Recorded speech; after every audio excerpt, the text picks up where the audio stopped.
Alright guys, this set of notes is going to go over codominance and pedigree charts. The term codominance is something that we look at whenever we have two traits that are neither recessive or dominant. So far we've talked about how a trait will either be dominant and always show up, or recessive and only show up whenever there are two of that allele. But in this case, in codominance, it's almost like neither one is recessive or dominant, so when that happens, both of the alleles show up. And the example I'm giving you down here at the bottom is a great example, because it shows a red flower, which is viewed as dominant, and then the white flower as recessive. If either of those were codominant, then it would look like this, and both of the traits would end up showing up in the flower. So you see red and you see white. Okay. There's also something called incomplete dominance. And instead of both of the alleles showing up in incomplete dominance, they mix, and that makes the pink flower. So if red was dominant, it would make red flowers. If white was recessive, then it would make white flowers. If both of those were codominant, which means neither would be dominant or recessive, then it would be a mixture of the colors. You would see red and white. And then if red and white were incomplete dominance, then they would mix to make a brand new color of pink. The main reason we talk about codominance is when we look at blood types. So there are 3 different alleles that we look at for blood types. You can have the allele of A, which is written as IA, and a better way for me to show this to you is uppercase I, and then a little, that's called a subscript, so an A subscript. There is also blood type B, which is written as an I with a B subscript. And the last allele for blood type is O, and that's represented as just the little I. So we all know capital letters mean dominant, and lowercase letters mean recessive. So the only one that's really obvious to us is O, right? So lowercase I, blood type O is represented by lowercase I, which means it has to be recessive. But now we're talking about these new things with subscripts. So if you notice the B and the A here, those 2 blood types, they're both represented by a capital I. That's because they're both dominant. Neither one is dominant over the other one. And one doesn't show up over top of the other one. Okay? So now they both get a capital letter, a capital I, but we have to use subscripts to say whether it's going to be A or B. So if it's blood type A, then you're going to see this one, which is IA. And if it's blood type B, you're going to see IB. Okay? So blood types A and B, the alleles for A and B are considered codominant, which means that neither one is dominant over the other one when they're together. So if you look at the chart, it gives you all the possible genotypes for blood type A. So here's A. It shows you that you could have a genotype of IAIO or IAIA. Both of those would give you a blood type of A. Blood type B, you could have IBIO or IBIB. Both of those will give you Bs. There's also a new blood type called AB blood, alright, and that is created because A is not dominant over B, so they form a new type of blood. They come together and make AB blood. And the way to write that is IAIB. And then blood type O would be IOIO, or another way to just write it is the lowercase I, right? So here's an example for you. A person who inherits an IA allele from one parent and an IB allele from the other parent is going to have AB blood. That is because A is not dominant over B. So instead, they form AB blood, which you can see when you put the subscripts together, okay? And that shows you right here on the chart. Blood type AB would give you IAIB. Now, once again, with blood type A, you could have IAIA or IA in a lowercase I for recessive, and the rest we talked about as well. So this just kind of gives you a chart that shows you the percentage of people who actually have the different blood types. The majority of people either have type O blood or type A blood. Okay, 45% being type O and 40% being A. Type B blood is next at 10%, and then AB is the least likely seen blood type in the population. So that's the rarest form. So here's a practice question for you guys. A woman with type O blood, who is represented here, little I, because O is recessive. A woman with type O blood and a man who is type AB, which is right here, IAIB, they're expecting a child. What are the possible blood types of the kid? So I went ahead and plugged in the Punnett square for you. You bring the IAs down and the IBs down, and then you bring the little i's across, and you get that inside of your Punnett square. So what percentage of the kids are going to be heterozygous with blood type A? Remember, the prefix hetero means different.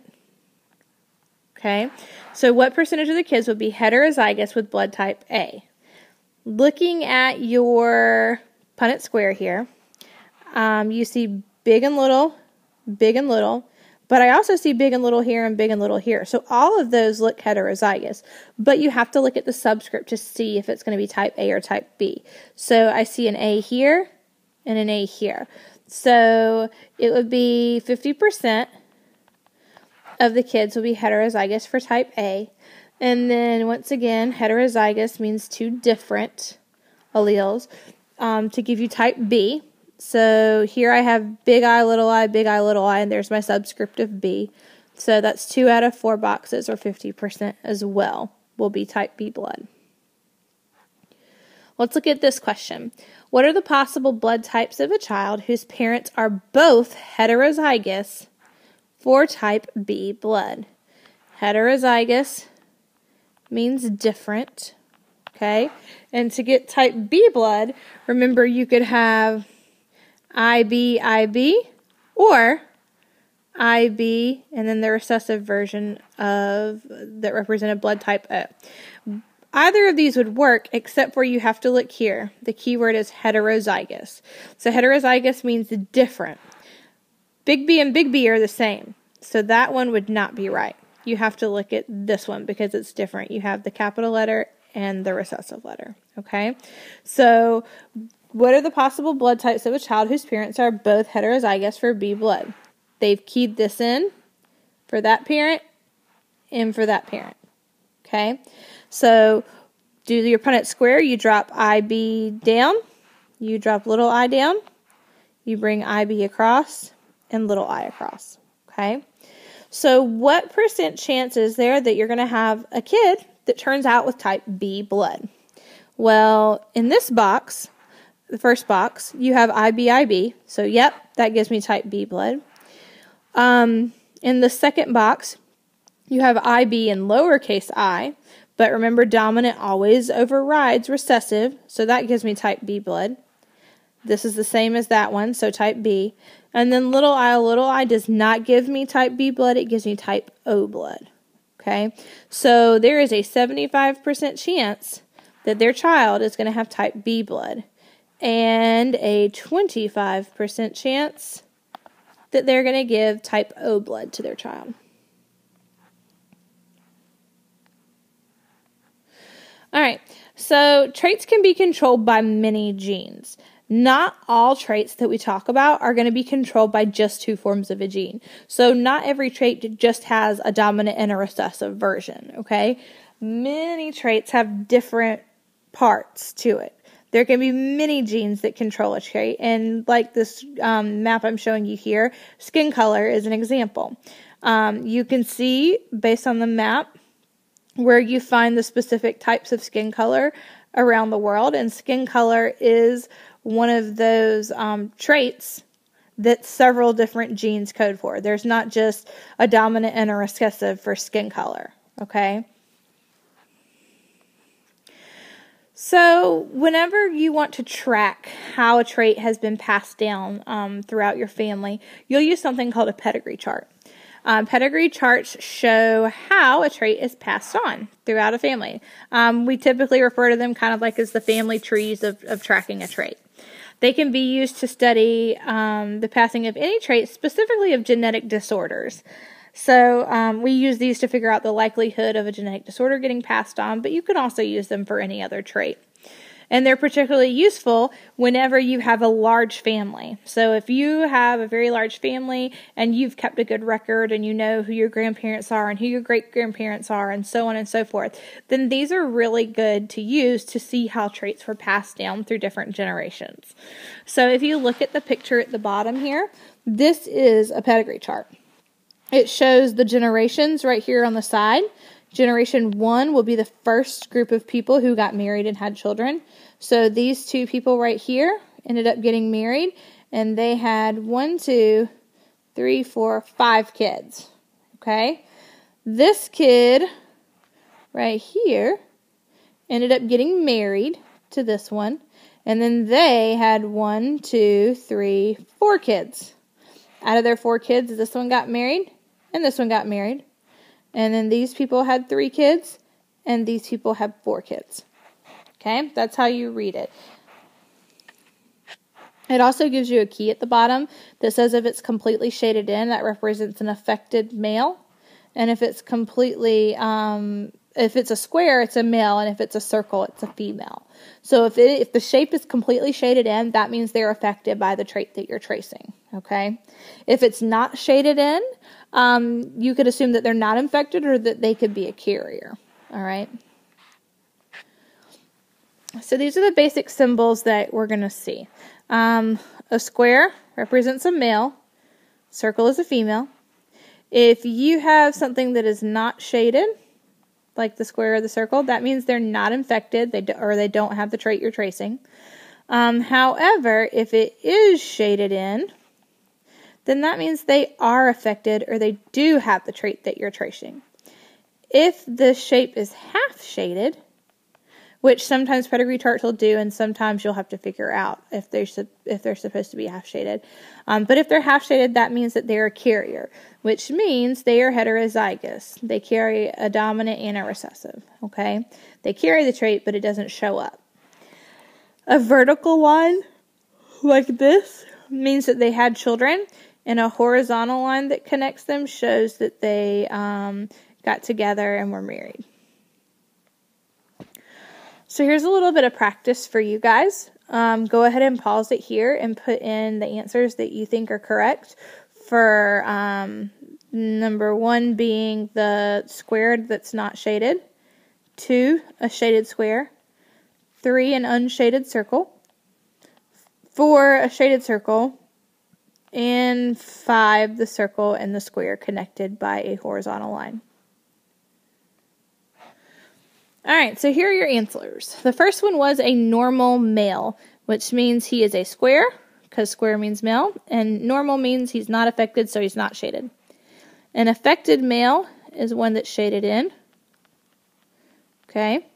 A normal female is a circle. An affected female means she has the trait we're tracing, so she is shaded in. And then a normal married male and female. So a normal male is a square not shaded. A normal female is a circle not shaded. And they got married, so you draw a horizontal line. Okay? So whenever you look at the different generations, remember you do it by Roman numerals. So this is our first generation. These are the people who first got together and had kids. So their kids are considered the second generation. Those people's kids are the third generation. Those people's kids are the fourth generation, so on and so forth. Okay? So looking at this pedigree chart, I said that sometimes if they are carriers, then that doesn't necessarily mean that they would have shaded it for us. So we don't necessarily know. So let's look at the pedigree chart. These first 2 shapes right here are blank, which means they could be half shaded or they could not be shaded at all. Okay? But when you look here at one of their daughters, their daughter is affected by it. So that means each parent had to offer that trait. So that means that each one of these would be half shaded, and I did a very poor job of doing that. So each one of these would be half shaded. Yeah, I'm still doing a really bad job, sorry. Then when you look over here, down here at the bottom, 2 out of 5 of their kids were affected, but other kids weren't, so you would assume that these guys are half shaded as well. Alright, so what exactly does this pedigree chart show us? So there's some questions you have to answer. How many people would be considered unaffected carriers? So our half shadeds are carriers, and they're unaffected because their dominant trait ended up overpowering, okay? So if they are unaffected carriers, they are half shaded. So we see 1, 2, 3, 4, 5, 6, 7, 8. So you should get that there are 8 unaffected carriers. How many people are affected by the disorder? So how many people are completely shaded in? You got 1, you got 2. So 2 people are affected by the disorder. How many carriers were females? So females are circles, and carriers mean they're half shaded. So that's 1, 2, 3, 4, 5. So 5 of them were females. If only one parent is a carrier, which is what they've shown up there, what's the probability of having a child with the disorder? Okay, so most of the time the traits you're tracing are recessive. So if it's shaded in, it's a recessive trait. So if only one parent is carrying and the other parent is not, affected at all, then you would have 2 big letters for the parent who wasn't affected. And then you would have, if it's half shaded, a big one and a little one. Okay? And when you did your Punnett square and filled stuff in, the probability of having a child that actually had the disorder would be 0 out of 4, because this parent right here did not offer the disorder at all. So there was nothing for this little r to pair up with. Okay? Alright, the last part of this notes has you guys going to this link right here. And what you're going to do is you're just going to answer questions 1 through 4 on the bottom of your notes. If you do not have these questions answered when I come by and check notes, you're going to get 5 points off, because that means you're just pausing the video and filling in the answers and not listening to me teach. Okay? Alright, so if you guys have any questions, please see me in class. Thanks.